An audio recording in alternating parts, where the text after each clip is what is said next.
Салому дуруд бар яквакатон бародарон ва хоҳарони гиромиқадр. Якчанд лаҳза пеш аз сайти интернетӣ, яъне сайти исломӣ, як ҳадиси пайғамбарро хондам, ки дар бораи гороскоп аст, хостам ба шумо расонам.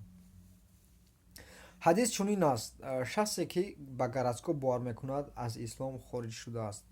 Ва шахсе ки гороскопро мехонад, бовар намекунад, яъне челрӯза намозаш қабул нест. Дӯстон, агар шумо гӯед, ки ин сайти яъне гороскоп ин ба тоҷикӣ гирем ситорашиносӣ аст, худованд чаро ситораҳоро пас офаридааст? Ҷавоби шумо дар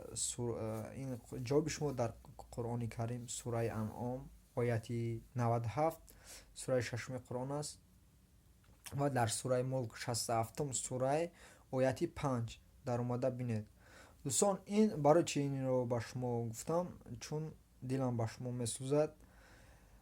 Бисёре аз тоҷикони мо ба сайти рептиҷӣ дар омада барномаи гороскопро тамошо мекунанд. Дӯстон,